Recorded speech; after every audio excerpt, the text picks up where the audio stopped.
Assalamualaikum warahmatullahi wabarakatuh. Innal hamdalillah nahmaduhu wa nasta'inuhu wa nastaghfiruh wa na'udzu billahi ta'ala min shururi anfusina wa min sayyiati a'malina. Man yahdihillahu fala mudhillalah wa man yudlil fala hadiyalah. Wa asyhadu an la ilaha illallah wahdahu la syarikalah wa asyhadu anna Muhammadan abduhu wa rasuluh. Ya ayyuhalladzina amanu taqullaha haqqa tuqatih wa la tamutunna illa wa antum muslimun. Ya ayyuhan nasu taqu rabbakumul ladzi khalaqakum min nafsin wahidah wa khalaqa minha zawjaha wa batha minhuma rijalan katsiran wa nisaa'a wattaqullaha alladzi tasaaluna bihi wal arham innallaha kana 'alaikum raqiba. Ya ayyuhalladzina amanu taqullaha wa qulu qawlan sadida yuslih lakum a'malakum wa yaghfir lakum dhunubakum wa may yuti'illaha wa rasulahu faqad faza fawzan 'azima. Amma ba'd. Fa inna asdaqal hadithi kitabullah wa khairal hadi hadi Muhammadin sallallahu alaihi wasallam wa syarrul umuri muhdatsatuha wa kullu muhdatsatin bid'ah wa kullu bid'atin dhalalah wa kullu dhalalatin finnar. Ma'asyiral muslimin, ikhwani fillah wa akhwati rahimani wa rahimakumullah. Kita melanjutkan kembali pembahasan kitab Ats-Tsabat 'alal Manhaj, yaitu bertahan di atas manhaj as-salaf oleh Asy-Syaikh Muhammad bin Umar Bazmul hafizahullah di bawahnya. Ya. Pada pertemuan yang lalu kita masih membahas tentang ahamiyah ats-tsabat 'alal manhaj, yaitu urgensi seorang muslim bertahan di atas Islam yang hak, bertahan di atas pemahaman para salafus saleh. Disampaikan oleh beliau bahwa kita tatkala melaksanakan salat, kita minta kepada Allah agar Allah memberikan kita hidayah, agar Allah memberikan kita petunjuk. Kita mengatakan di dalam salat kita, ihdinas siratal mustaqim. Ya Allah, tunjukkanlah kepada kami jalan yang lurus. Seorang muslim ketika dia minta hidayah, maka sejatinya dia minta hidayah dari beberapa sisi. Yang pertama, dia minta kepada Allah tambahan hidayah dari hidayah yang sudah dia dapatkan. Dia minta kepada Allah ketika mengatakan ihdinas siratal mustaqim, ya Allah berikan aku hidayah, yakni ya Allah tambahkan hidayah kepadaku. Tambahkan pengetahuanku tentang jalan-jalan kebaikan dan berikan aku taufik untuk bisa melaksanakan kebaikan-kebaikan tersebut. Kemudian ketika kita mengatakan ihdinas siratal mustaqim, itu juga artinya adalah kita minta hidayah agar kita ditetapkan di atas jalan yang hak ini, agar kita dilanggengkan di atas jalan yang hak ini. Ini sudah kita sampaikan pada pertemuan yang lalu. Tidak sebagaimana yang diucapkan oleh sebagian orang. Sebagian orang mengatakan bahwa orang-orang yang sholat itu adalah orang-orang yang sesat. Kenapa? Karena orang yang sholat pasti meminta hidayah, berarti dia dalam kondisi yang sesat. Makanya dia sholat, makanya dia minta hidayah, ihdinas siratal mustaqim. Adapun kalau kita ini sudah berada di atas jalan yang lurus, maka berarti nggak perlu, nggak perlu apa katanya? Nggak perlu sholat. Nah, ini kebodohan. Karena meskipun kita sudah mendapatkan hidayah Islam, kita sudah mendapatkan hidayah di atas sunnah, maka perlu tambahan hidayah lagi gak? Perlu hidayah supaya kita ditetapkan di atas Islam ini, supaya kita ditetapkan di atas sunnah dan di atas manhaj para salafus soleh, di atas pemahaman para salafus soleh. Makanya kita mengucapkan ihdina as-siratal mustaqim. Kata beliau, balil abdu muhtajun ila an ya'lamahu an yu'allimahu rabbuh ma yaf'aluhu min tafasili ahwali. Bahkan seorang hamba, kata beliau, seorang hamba, seorang manusia itu sangat butuh kepada Allah agar Allah mengajarkan, memberikan ilmu kepada orang tersebut dari semua perkara-perkara yang dihadapi di dunia ini. Dia membutuhkan hidayah dari Allah, bukan hanya permasalahan agama, tapi juga masalah-masalah duniawi. Berapa banyak orang-orang yang ketika kesulitan ekonomi, dia minta petunjuk kepada Allah, dia minta jalan keluar kepada Allah Azza wa Jalla. Orang-orang yang diberi musibah sakit, dia minta petunjuk kepada Allah agar bisa sembuh dari penyakitnya. Ya, ini juga masuk dalam hidayah, petunjuk, minta petunjuk kepada Allah Subhanahu wa taala. Seorang hamba sangat-sangat membutuhkan hidayah ini dari Allah Azza wa Jalla. Wa ila ma yatawallad min tafasilil umur fi kulli yaumin. Seorang hamba butuh kepada hidayah Allah. Ya, seorang hamba butuh untuk Allah Subhanahu wa taala menjelaskan kepadanya apa efek dari hidayah-hidayah tersebut. Apa dampak dari semua perbuatan-perbuatan yang akan ia lakukan. Seorang ketika mau melakukan suatu aktivitas, maka dia minta kepada Allah Subhanahu wa taala. Dia minta petunjuk kepada Allah Azza wa Jalla. Apa dampak daripada aktivitas yang akan saya lakukan ini? Apa efek dari aktivitas yang akan saya lakukan ini? Itu semua dimintakan kepada Allah. Wa ila an yulhima an ya'mala dzalik. Setelah Allah mengajarkan hidayah kepada seorang hamba, maka seorang hamba butuh hidayah lagi supaya bisa melakukan apa yang Allah tunjukkan itu. Ya. Ini semua adalah taufik, hidayah taufik dari Allah Subhanahu wa taala. Dapat ilmu, ya, dapat ilmu itu dapat hidayah enggak? Dapat hidayah. Orang yang mendapatkan ilmu itu berarti dia mendapatkan hidayah. Tapi dia butuh hidayah lagi enggak untuk bisa mengamalkan ilmunya? Butuh hidayah lagi. Wa innahu la yakfi mujarrad ilmuhu illam yaj'alhu Allahu muridan lil amali bi ilmi. Maka enggak cukup seorang itu hanya punya ilmu, hanya punya sebatas ilmu. Kalau Allah tidak memberikan hidayah kepada orang tersebut untuk mengamalkan ilmunya, maka sekedar ilmu saja bermanfaat enggak bagi dia? Enggak bermanfaat. Wa illa kanal ilmu hujjatan alaihi. Ilmunya itu akan menjadi bumerang baginya di hari kiamat kelak. Maka Anda ketika punya ilmu, mendapatkan ilmu, maka minta hidayah kepada Allah agar bisa melaksanakan, menjalankan, mengamalkan ilmu tersebut. Jangan cuma koleksi ilmu, jangan cuma koleksi hafalan, tapi minta hidayah kepada Allah supaya bisa menjalankan ilmu-ilmu tersebut.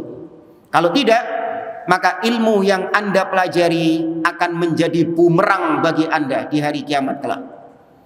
Walam yakun muhtadiyan, ilmu yang dipelajari bukan menjadi jalan petunjuk bagi orang tersebut.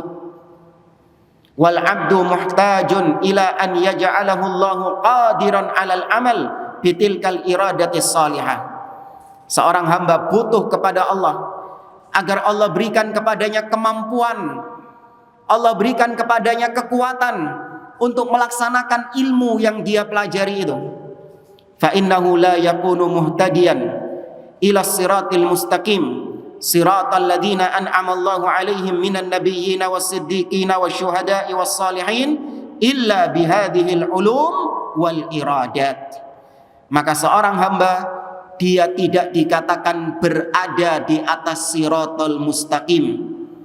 Seorang hamba tidak akan dikatakan di atas siratal mustaqim, yaitu jalannya para nabi, para syuhada, para salihin, Dia tidak dikatakan di atas jalan ini sampai dia memenuhi dua hal tadi, yaitu mendapatkan hidayah berupa ilmu dan mendapatkan hidayah berupa taufik untuk mengamalkan ilmu tersebut. Maka itu baru namanya dia di atas siratal mustaqim. Wa yadkhul fi dzalika min anwa'il hajat ma la yumkin ihsa'uhu. Termasuk dari permintaan kita ihdinas siratal mustaqim itu mencakup semua kebutuhan-kebutuhan yang tidak terhingga yang kita mintakan kepada Allah Subhanahu wa taala. Antum butuh apa sama Allah? Bisa dihitung? Jamaah, Anda membutuhkan apa kepada Allah? Berapa yang Anda butuhkan kepada Allah Subhanahu wa taala? Bisa dihitung? Nggak bisa. Kebutuhan itu semua Anda mintakan dengan ihdinas siratal mustaqim. Itu mencakup semua kebutuhan-kebutuhan seorang hamba yang dia mintakan kepada Allah Azza wa Jalla. Walihada kana nas ma'murina bihadad du'a fi kulli shalah. Karenanya seorang manusia, seorang muslim, dia diperintahkan untuk membaca doa ini di setiap salatnya. Ihdinas siratal mustaqim. Li fardi hajatihim ilaihi, karena luar biasanya kebutuhan manusia kepada Allah. Ya, karena urgennya kebutuhan manusia kepada Allah, makanya diwajibkan membaca surat Al-Fatihah ketika salat. Falaisu ila syai'in ahwaj minhum ila hadzal du'a, maka tidak ada yang lebih dibutuhkan oleh manusia daripada doa yang satu ini, yaitu ihdina as-siratal mustaqim. Kemudian wal muslim mubtala fi dini. Perlu diketahui dan insyaallah Anda sudah tahu semuanya, bahwasanya seorang muslim itu pasti dalam hidupnya dia diuji oleh Allah Subhanahu wa taala. Pasti dia akan mengalami bala. Jangan dianggap ketika Anda taat kepada Allah, Anda meninggalkan maksiat kepada Allah, maka kemudian kehidupan Anda mulus, nggak ada ujian, nggak ada cobaan. Jangan dianggap kayak gitu. Justru ujian dan cobaan itu lebih banyak diberikan kepada orang-orang yang lurus istiqomah di atas ketaatan kepada Allah Subhanahu wa taala. Sedangkan orang-orang ahli maksiat, orang-orang kafir, mereka justru diberi banyak kenikmatan-kenikmatan dunia oleh Allah Subhanahu wa taala. Sebagaimana Nabi SAW mengatakan, ad-dunya sijnul mu'min wa jannatul kafir. Dunia itu adalah penjara bagi orang-orang beriman dan surga bagi orang-orang kafir. Maka jangan tertipu dengan kekayaan mereka. Jangan tertipu dengan nikmat-nikmat yang ada pada mereka. Allah Azza wa Jalla memberikan kenikmatan kepada mereka min babil istidraj, dalam rangka istidraj, yaitu Allah Subhanahu wa taala menipu mereka, membalas tipu daya mereka, sehingga mereka diberikan nikmat dan nikmat sampai akhirnya ketika Allah mencabut nyawa mereka, mereka tidak bertobat kepada Allah Azza wa Jalla. Syekh Muhammad bin Shalih Al-Utsaimin punya penjelasan yang luar biasa yang bisa menenangkan hati kita. Karena sebagian orang itu merasa gelisah. Ustaz, kenapa seorang muslim itu kok lebih banyak diuji sama Allah daripada orang-orang kafir? Apakah itu tandanya Allah lebih cinta kepada orang-orang kafir daripada orang-orang beriman? Maka kata Syekh Muhammad bin Shalih Al-Utsaimin dalam kitabnya Al-Qaulul Mufid ala Kitabit Tauhid, syarah Kitabut Tauhid, beliau mengatakan bahwasanya kaum mukminin, orang-orang beriman, ketika mereka diberikan musibah, ketika mereka diberikan ujian, maka sejatinya itu adalah Allah mensegerakan hukuman bagi mereka di dunia. Orang beriman itu apakah kehidupannya itu nggak pernah berbuat dosa jemaah? Bisa nggak dia berbuat dosa? Bisa. Namanya dosa itu pasti ada hukumannya, ada punishment dari Allah Subhanahu wa taala. Yakini itu. Ya, namanya pelanggaran itu pasti ada hukuman, pasti ada sanksi. Nah, ketika seorang mukmin jatuh dalam perbuatan dosa, maka sanksi yang Allah berikan ini disegerakan di dunia. Sehingga di akhirat ada lagi nggak sanksinya? Sudah tidak ada. Wis lunas nang dunyo. Ya, sudah lunas di dunia, sudah diberikan kepada orang-orang beriman. Tapi kalau orang-orang kafir, dosa mereka, pelanggaran mereka, maka hukumannya itu diakhirkan, ditunda sama Allah. Di mana? Di akhirat. Dan akhirat hukumannya lebih berat daripada dunia. Tuh. Berarti ketika seorang muslim diuji, diberikan musibah, itu sebenarnya Allah baik gak sama dia?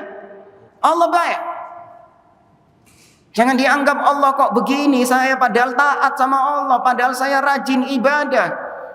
Kok terus diuji bertubi-tubi ujian ini datang kepadaku, sedangkan tetanggaku yang kafir, tetanggaku yang ahli maksiat, hidupnya semakin sukses, usahanya semakin maju, hartanya semakin melimpah. Maka tadi jawabannya itu, semua dosa-dosanya dipending di akhirat. Bendul buri nak jari wong gini. Dan siksa di akhirat itu lebih dahsyat daripada siksa yang ada di surga. Maka jangan tertipu dengan istidraj. Ya, ketika seorang dia banyak meninggalkan ketaatan kepada Allah, banyak bermaksiat kepada Allah, namun ternyata nggak ada hukuman yang datang kepada dia, itu berarti pertanda apa? Istidraj. Jangan enak-enakan. Saya nggak pernah sholat 5 waktu, ya nggak apa-apa. Nggak ada yang katanya azab turun dari langit dihujani batu, kono. Malah tambah seger waras. Ente yang sholat malah sakit-sakitan, ngono jarine. Iya. Maka jangan tertipu dengan istidraj. Justru ketika Anda berbuat dosa, kemudian diberikan azab oleh Allah, diberikan hukuman oleh Allah di dunia, maka berarti Allah ingin supaya Anda bertaubat, supaya Anda kembali kepada Allah Azza wa Jalla. Ya, maka pahami, seorang muslim bagaimanapun dia, pasti dia diuji oleh Allah Subhanahu wa taala di dunia ini. Wa alaihi sabr. Maka kewajiban kita ketika kita mendapatkan musibah dari Allah yaitu bersabar. Bersabar artinya adalah tetap berada di atas agama Islam, tetap berada di atas sunnah, tetap berada di atas jalan tauhid, tetap berada di atas manhaj pemahaman salaf. Itu namanya bersabar. Tidak melenceng kepada bid'ah-bid'ah, tidak menuju kesyirikan, tidak menuju kemaksiatan, tidak menuju kekufuran, tapi dia tetap di atas siratal mustaqim. Musibah apapun yang menimpa dia, tetap tegar dia di atas siratal mustaqim. Itu namanya sabar. Meskipun pahit. Antum berdiri di tengah badai. Bayangkan, antum tetap tegak berdiri di tengah badai. Angel gak? Abot gak? Abot. Antum pingine enaknya ikut badai saja, ya kan? Ikut arus saja. Antum berdiri di tengah sungai yang arusnya deras, antum tetap berdiri di situ. Ya, antum tetap berdiri di situ. Angel gak? Susah gak? Susah. Yang gampang gimana? Ya wis culno wae melo arus. Ikut arus saja, kemana arus itu berjalan, ikut saja, enak, enteng gitu. Bahkan gak pakai tenaga, jalan terus pokoknya. Itu ibaratnya. Maka seorang muslim yang dia benar-benar bersabar di atas agamanya, dia tetap kokoh, tetap tegar, betapapun badai datang menimpa dia. Contoh misalnya, Seorang pemuda, dia memiliki gejolak syahwat. Ya, dia memiliki gejolak syahwat kepada wanita. Maka dia ketika ingin melampiaskan syahwat tersebut, mana yang dikatakan bersabar? Dia menikah atau dia berzina? Mana yang dikatakan bersabar? Dia menikah. Sedangkan ketika dia berzina, maka sejatinya dia tidak sabar.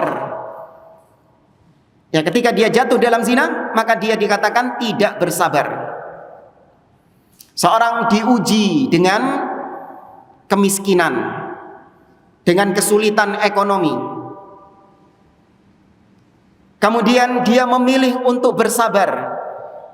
Dia boleh berusaha, sepanjang usahanya itu tetap di atas syariat Islam, usahanya itu tetap di atas tauhid, tidak keluar dari sunnah, maka dia dikatakan bersabar.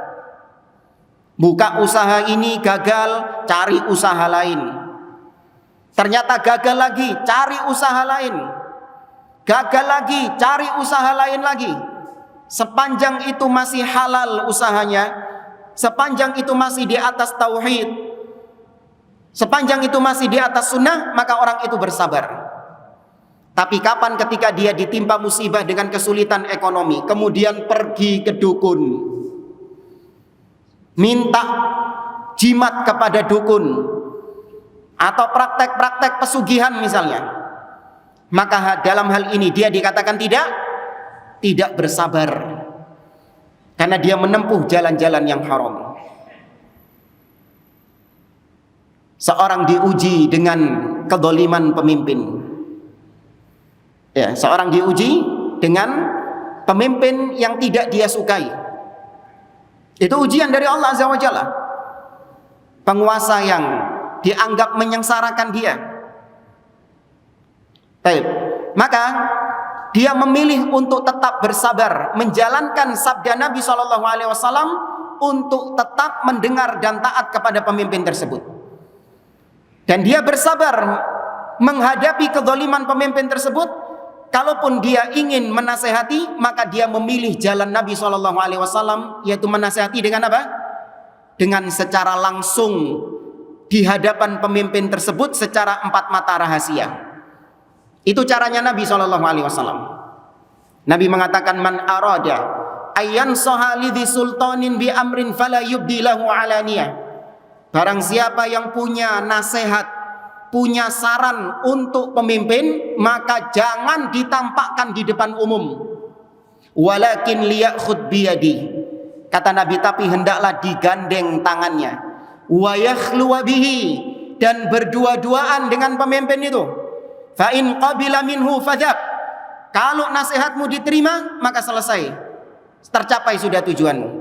Wa illa kana qad adda alladhi alaihi lahu. Tapi kalau nasihatmu tidak diterima, maka cukup tugasmu cuman menasehati saja, bukan memaksa. Siapa yang ngomong ini tadi? Siapa yang ngomong kayak gitu tadi? Nabi SAW. Dan sebaik-baik petunjuk adalah petunjuknya siapa? Nabi SAW. Kita sering ketika khutbah mengatakan, inna asdaqal hadithi kitabullah wa khairal hadi hadi Muhammad SAW. Sebaik-baik cara, sebaik-baik petunjuk adalah petunjuknya Nabi SAW. Maka ketika seorang muslim diuji dengan pemimpin yang zalim, kemudian dia bersabar, tetap mengikuti arahan-arahan Nabi SAW, maka dia dikatakan orang yang bersabar. Namun ketika dia diuji dengan kezaliman pemimpin, dia memilih cara-cara yang bid'ah di dalam agama. Dia memilih cara-cara yang menyimpang di dalam agama untuk menyikapi kezaliman pemimpin tersebut. Maka berarti dia dikatakan tidak bersabar. Apa yang saya maksud cara-cara bid'ah di sini menghadapi pemimpin? Demo dengan berbagai macam namanya. Mau aksi bela ini, aksi bela itu, hakikatnya sama. Itu adalah demonstrasi mengkritik pemimpin di depan umum, bukan cara Nabi SAW. Karena demo ini adalah cara yang dipakai sama orang-orang siapa? Dari mana sih datangnya demo ini? Dari Islam? Bukan, caranya siapa itu? Caranya Yahudi, Abdullah bin Sabah yang pertama kali mengajarkan demo. Kenapa nggak pakai cara Nabi SAW? Oh Ustaz, kalau pakai caranya Nabi kesuwen. Iya, kok pakai langsung dulu leren 4 mata dhisik kesuwen. Enak demo langsung, kemudian ditekan pemimpinnya dipaksa, baru nurut pemimpinnya. Baik, maka kita tidak melihat dari hasilnya. Kalaupun dengan demomu itu berhasil untuk menasehati pemimpin jadi nurut sama kau, tidak menunjukkan bahwa caramu itu adalah cara yang benar. Paham jamaah? Karena sebagian orang bilang kayak gitu. Lihat, kami dengan demo, kami berhasil menghilangkan kedoliman pemimpin. Coba cara kalian, maksudnya cara Nabi tadi, mana pemimpinnya tetap berbuat dolim, penguasanya tetap mendolimi rakyatnya. Lebih efektif cara kami daripada caramu. Naudzubillah. Berarti dia menganggap caranya orang kafir itu lebih baik daripada caranya siapa? Nabi SAW. Dari sini saja itu udah ucapan yang batil. Cara Nabi tetap yang paling baik, harga mati. Dan perlu diketahui jamaah, keberhasilan seseorang mencapai tujuannya itu tidak berarti cara yang dia tempuh kemudian menjadi cara yang benar. Saya ulangi ya, keberhasilan seseorang mencapai tujuan yang dia inginkan tidak mesti cara yang dipakai itu akhirnya dibenarkan di dalam agama. Oh, pokoknya kan berhasil, berarti caranya benar. Belum tentu. Angger berhasil terus benar gitu caranya, belum tentu. Ada orang pengen punya anak, ya, orang pengen punya keturunan. Ketok konco-koncoin dua anak, itu kok pingin dia punya anak. Akhirnya dia berzina. Setelah berzina, meteng. Keturutan nggak dua anak? Berhasil nggak tujuannya? Berhasil. Tujuannya berhasil dia, tapi apakah cara yang dipakai itu benar? Tidak. Maka kalau dianalogikan sama seperti orang yang menikah tapi nggak dikaruniai anak dan orang yang berzina dikaruniai anak, mana yang benar? Yang benar yang mana? Yang menikah, gak dua anak loh. Tetap antum benarkan yang menikah ini padahal gak punya anak? Iya. Sedangkan yang berzina meskipun punya anak, tetap kita katakan itu cara yang batil, cara yang salah. Paham analoginya di sini jamaah? Ya. Maka kalau Anda ingin bersabar di atas sunnah, ikuti cara Nabi SAW. Kemudian kata beliau, watarkul isti'jal, sabar di atas jalannya Nabi dan tidak tergesa-gesa untuk mencari hasilnya, tidak tergesa-gesa untuk mendapatkan hasilnya. Wis, lakukan proses. Hasil itu yang menentukan siapa? Allah Subhanahu wa taala. Kita ini seorang hamba hanya dituntut untuk menjalankan proses. Wis, lakonono prosesnya. Jangan ditanya hasilnya bagaimana. Hasil itu nanti Allah yang menentukan kepada Anda. Tapi sebagian orang gak sabar menjalankan proses. Maunya apa? Langsung instan, langsung ketok hasilnya iku. Ya, sampai kapan kita dizalimi sama pemimpin ini? Kita sudah semakin sengsara. Harga-harga semakin naik, duar gitu.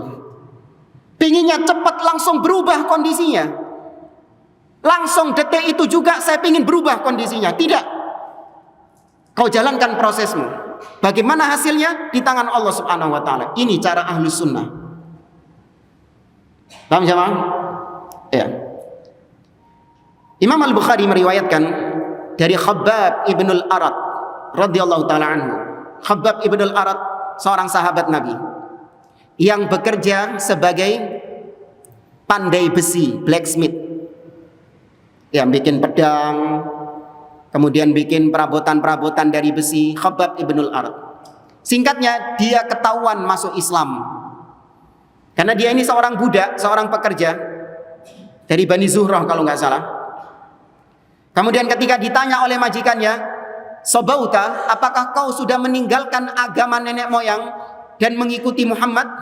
Maka dia mengatakan, amantu billah wattaba'tu Muhammadan. Iya, aku beriman kepada Allah dan aku mengikuti Muhammad SAW. Maka kemudian mereka menyeret Khabbab ibnul Arat dan langsung menimpakan Khabbab di atas bara api yang panas yang dipakai buat melelehkan besi itu. Nyos. Sampai punggungnya melepuh. Punggungnya melepuh dan bara apinya mati kena lemak-lemaknya Khabbab ibnul Arat. Urip wong jamaah. Namanya Khabbab ibnul Arat ini hidup. Dipanggang di atas bara api itu, dia masih hidup dengan punggung yang sudah melepuh. Perhatikan, dalam kondisi punggung yang sudah nyenyek. Apa bahasa Indonesia nyenyek? Hah? Melepuh ya? Ya, melepuh ya. Ya. Dalam kondisi melepuh seperti itu, dia datang kepada Nabi SAW. Syakauna ila Rasulillah SAW wa huwa mutawassidun burdatan lahu fi dhillil Ka'bah. Aku datang kepada Nabi SAW mengeluhkan tentang apa yang dilakukan oleh orang-orang Quraisy kepadaku. Sambat. Ya, ini kondisi punggung melepuh tadi. Nabi aku dapati sedang senderan, sedang bersandar di salah satu bagian Ka'bah. Maka aku datangi Nabi SAW. Qulna lahu. Aku berkata kepada Nabi, ala tastansiru lana, ala tada'ullaha lana. Wahai Rasulullah, bukankah sudah saatnya kau memintakan tolong kepada Allah untuk kami? Tidakkah kau berdoa kepada Allah untuk kami? Ya, artinya sampai kapan kita seperti ini? Sampai kapan kita disiksa? Kenapa kau nggak mintakan tolong kepada Allah agar Allah menurunkan pertolongannya? Apa jawab Nabi SAW? Ini punggungnya melepuh ya. Ingat itu poinnya itu. Dalam kondisi punggung yang melepuh, Nabi SAW mengatakan, kana rajul fi man qablakum yuhfar lahu fil ard fayuj'alu fihi fayuja'u bil minsyari fayudau ala ra'sihi fayushaqqu bithnataini wa ma yasudduhu dhalika an dini. Wahai Khabbab, umat orang-orang beriman sebelum kau, ya umat-umat terdahulu yang beriman, di antara mereka ada yang digalikan lubang di tanah. Kemudian mereka diletakkan di lubang tersebut. Kemudian didatangkan kapak. Dan kapaknya ini diletakkan di atas kepala orang tersebut dan memisahkan kepalanya menjadi dua bagian. Itu tidak membuat mereka melepaskan agama ini. Ya, disiksa seperti itu, mereka tetap bertahan di atas agama ini. Kemudian Nabi mengatakan, wa yumshatu bi amsyatil hadid ma duna lahmihi min 'azmin aw asabin wa ma yasudduhu dzalika an dini. Dan umat-umat sebelum engkau, orang-orang beriman sebelum engkau, mereka itu, di antara mereka ada yang disisir dengan sisir yang terbuat dari besi. Dikerik, ya, dikerik dengan sisir yang terbuat dari besi. Terpisahkan antara daging dengan tulangnya. Ya, terpisahkan antara daging dengan tulangnya. Mereka disiksa seperti itu bukan karena mereka maling, bukan karena mereka begal, bukan karena mereka ini berzina apa, tidak. Mereka disiksa seperti itu karena apa? Karena mereka beriman. Karena keimanan mereka. Bukan karena mereka kriminal, bukan. Tapi ternyata meskipun diuji dengan ujian seperti itu, mereka tidak melepaskan agama ini. Mereka tidak melepaskan keimanan mereka. Mereka tetap di atas agama itu. Jadi dikira sama sebagian sahabat, Ujian yang paling berat di antara para sahabat itu ujiannya Bilal. Awalnya gitu. Tahu ujiannya Bilal ya? Apa ujiannya Bilal? Bilal dulu? Iya, disiksa dengan diletakkan batu yang besar di atasnya. Ya, di tengah siang hari, di tengah matahari yang terik. Oleh sebagian orang dikira ini adalah siksa ujian yang paling berat. Tapi ternyata tidak. Karena nggak lama kemudian ada yang menolong Bilal ibn Rabah. Siapa? Abu Bakar As-Siddiq. Dibeli sama Abu Bakar As-Siddiq, Bilal bebas, merdeka. Tapi Khabbab ibnul Arat ketika dipanggang di atas bara api, nggak ada yang menolongnya. Makanya dia mengeluh sambat kepada Nabi SAW. Tapi tiba nambah Nabi tambah diceritani sing luwe sadis, sing luwe nemen. Seakan-akan Nabi mengatakan, ente kau yang baru dipanggang wis sambat. Orang-orang sebelum kalian dipenggal kepalanya jadi dua, dipotong kepalanya jadi dua. Ada yang dikerok, memisahkan daging dengan tulangnya. Ente masih baru dipanggang. Orang diceritani gitu melongo. Iya, nggak ada apa-apanya ini. Baru dipanggang. Maka kalau kita melihat kisah-kisah para sahabat seperti ini, kisah-kisah para salaf seperti ini, ujian-ujian yang kita hadapi ini sebanding nggak dengan ujian mereka? Berapa per berapa kira-kira? Gak ada apa-apanya sama sekali jamaah. Apa sih ujian kita ini? Paling dibilang Wahabi, dikatakan radikal, intoleran, ya kan? Kemudian dikucilkan dari tetangga, dikucilkan dari keluarga. Hanya sebatas itu. Ada yang pernah dipanggang kayak Khabbab ini? Tak kasih uang sama mana? Atau itu tadi dibelah kepalanya. Sangat bisa tekonang kajian ini. Maka dengan Anda belajar kisah-kisah para salaf seperti ini, Anda merasa kecil, belum ada apa-apanya kita. Dan kenapa mereka mendapatkan ujian seberat itu? Apa kira-kira jamaah? Kenapa mereka kok mendapatkan ujian berat seperti itu? Sedangkan kita ujiannya kok cek-cek gitu. Cek-cek. Loh iya kan? Ujian kita ini cek-cek. Kenapa kok ujiannya para sahabat kok sampai seperti itu? Kenapa? Iya, karena sesuai dengan keimanannya. Semakin tinggi keimanan seseorang, maka ujiannya semakin apa? Semakin berat. Dan semakin rendah keimanan seseorang, ujiannya juga semakin kecil. Maka kalau ujian kita ternyata cemen, ujian kita cek-cek, berarti memang iman kita apa? Cek-cek. Sahih jamaah. Memang iman kita cek-cek karena ujian yang kita dapat ya cek-cek. Jangankan ujian dalam masalah musibah seperti ini, ujian sekolah saja. Kalau antum dikasih soalnya anak-anak SD, berarti memang kecerdasan antum seperti anak SD. Tapi kalau antum cocoknya memang dikasih ujiannya anak-anak kuliahan, ya dikasih ujiannya anak-anak kuliah gitu. Itu berarti memang kecerdasan antum setara dengan mereka. Dan guru itu pasti menyesuaikan. Oh, fulan ini cocoknya memang dikasih soal anak SD. Oh, fulan ini memang cocoknya dikasih soal SMA dan seterusnya. Maka keimanan kita pun juga demikian. Keimanan para sahabat juga demikian. Para nabi dan rasul itu lebih luar biasa lagi keimanannya. Dan ujian yang mereka hadapi juga luar biasa. Diuji oleh Allah Subhanahu wa taala untuk menyembelih putranya sendiri.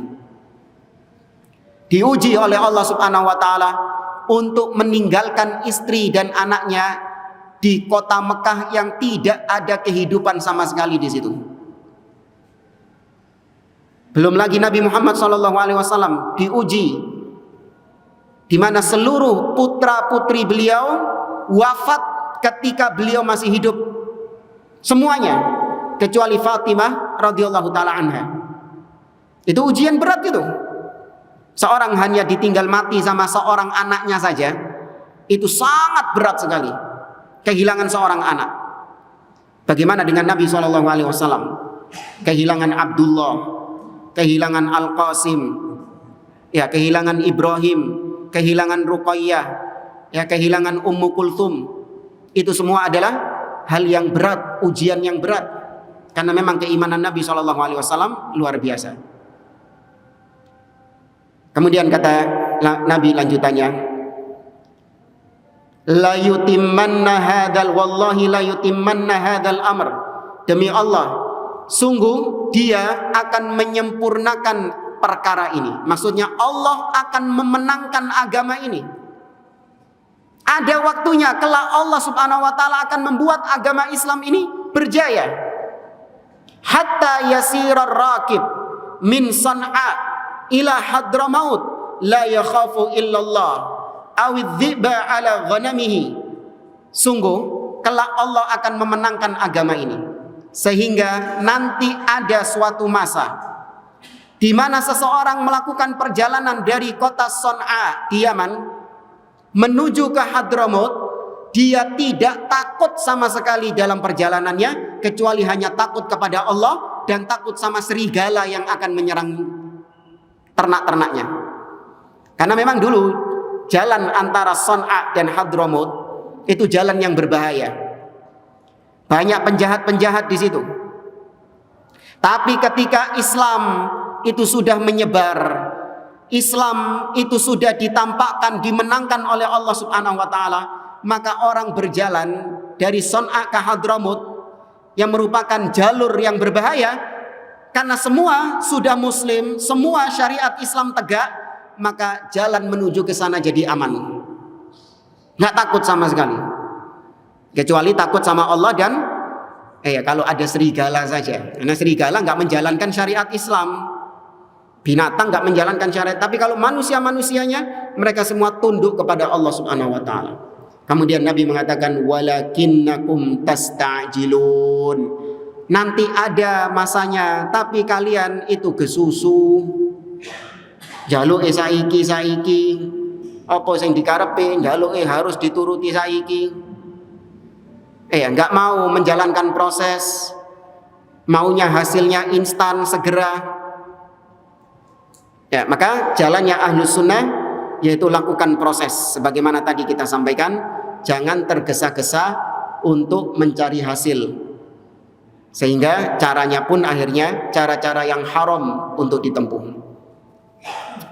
Ada seorang ustadz, dia ngelihat dakwahnya dia ini, ya yang datang pengajian ini kok makin hari makin sedikit ya. Karena kata ustadznya, karena saya dakwahnya ini berusaha untuk mengikuti dakwahnya Rasul. Saya ajarkan, saya prioritaskan tauhid kepada mereka. Saya larang mereka dari syirik. Saya niru dakwahnya Rasul saja. Tapi tak lihat-lihat sing teko kok tambah sidik ya. Wah, akhirnya dia menempuh cara-cara yang haram. Apa itu? Wis leren sik wis ngomongno tauhid. Iya, banyol ae wis. Iya, belajar ngelawak. Nggak ada ilmu yang disampaikan, yang penting ngelawak kepada jamaahnya. Ternyata setelah dia belajar ngelawak dan pengajian dengan ngelawak, banyol sing teko akeh. Nah, ini baru ini. Wingi-wingi sing teko sithik, melok carane Nabi, sing teko tambah sithik. Tapi begitu ikut cara-cara orang-orang belakangan, banyak yang datang. Iya, sampai penuh parkirannya, macet embongnya, celengan ibek. Iya, celengan ibek. Terus apakah dikatakan sukses ini ustadznya? Ya bang, antum ngelihat ustadz kayak gini, antum bilang sukses gak dia? Wakil loh sing teko. Yang datang banyak, beludak sampai dukur-dukur, bahkan sampai Kuba sana, ada Kuba ya. Sampai Kuba sana yang datang itu. Saking pinginnya dengerin sang ustadz tadi, ngelawak banyol. Apa antum katakan dia ini seorang dai yang sukses karena jamaahnya banyak? Enggak, dia dai yang enggak sabar. karena menempuh jalan-jalan yang haram demi untuk mendapatkan hasil yang banyak. Adapun ahlu sunnah enggak ngelihat hasil. Yang penting prosesnya mengikut siapa? Mengikut Nabi SAW. Kata penulis di sini, was-sabru huwa tsabat 'alal haqqi amama da'il hawa wasyahwa. Maka bersabar yang dimaksud di sini yaitu ats-tsabat 'alal haqq, bertahan di atas kebenaran di tengah banyaknya orang-orang yang mengajak kepada syubhat, mengajak kepada bid'ah dan mengajak kepada maksiat. Banyaknya arus-arus bid'ah dan arus-arus maksiat. Namun seorang ketika bertahan di atas al-haq, maka dia dikatakan bersabar. Fal muslim alaihi amamal fitan wa dawa'il hawa wasyahwa an yasbir. Maka wajib bagi seorang muslim di tengah badai fitnah berupa syahwat dan syubhat, wajib bagi seorang muslim untuk bersabar memegang agama ini. Waqad akhbara Rasulullah sallallahu alaihi wasallam an zamanin yashtaddu 'alal muslim ats-tsabatu 'alal haqq. Dan Nabi sallallahu alaihi wasallam mengabarkan sejak dahulu melalui wahyu dari Allah Azza wa Jalla, bahkan nanti akan datang kepada umat Islam masa-masa di mana umat Islam dituntut untuk bertahan di atas kebenaran karena banyaknya arus fitnah, banyaknya arus syubhat dan syahwat. Imam At-Tirmidzi meriwayatkan dari Anas bin Malik radhiyallahu taala anhu, qala Rasulullah sallallahu alaihi wasallam, Nabi sallallahu alaihi wasallam bersabda, ya'ti 'alan nasi zamanun as-sabiru fihim 'alal haqq, as-sabiru fihim 'ala dini kal qabid 'alal jamr. Kata Nabi, akan datang kepada manusia kelak suatu zaman, suatu masa di mana orang yang bersabar menjalankan agamanya, orang yang bertahan di atas agamanya itu ibarat seperti menggenggam bara api. Panas, gak enak, sakit, iya. Tapi kita mau gak mau dituntut untuk bertahan di atas agama ini. Ojo dicolno, jangan dilepaskan. Ya, maka hati-hati, zaman-zaman tersebut itu zaman sekarang banyak seperti yang disampaikan oleh Nabi SAW terjadi. Maka kita dituntut untuk terus belajar, terus minta hidayah kepada Allah, agar jangan sampai Allah Subhanahu wa taala menyimpangkan kita dari jalan yang hak ini. Jangan sampai Allah menjadikan kita ikut arus-arus kebid'ahan, ikut arus-arus kemaksiatan. Banyak-banyak minta kepada Allah. Banyak-banyak ketika Anda berdoa ihdinas siratal mustaqim, hadirkan hati Anda bahwa di situ Anda sedang ngerengek, sedang meminta kepada Allah untuk ditetapkan di atas agama yang hak ini. Minta doa, Allahumma ya muqallibal qulub, tsabbit qalbi ala dinik. Wahai zat yang membolak-balikkan hati, tetapkan hatiku di atas agamamu. Ya, di masa-masa seperti sekarang, naudzubillah, luar biasa syubhatnya, syahwatnya juga luar biasa. Semoga Allah Subhanahu wa taala menyelamatkan kita semua dari segala macam syubhat dan syahwat. Baik, saya kira ini bisa kita sampaikan. Insyaallah kita lanjutkan pada pertemuan-pertemuan yang akan datang. Aqulu qouli hadza wa sallallahu ala nabiyyina Muhammad wa ala alihi wa sahbihi ajma'in wa jazakumullahu khairan. Assalamualaikum warahmatullahi wabarakatuh.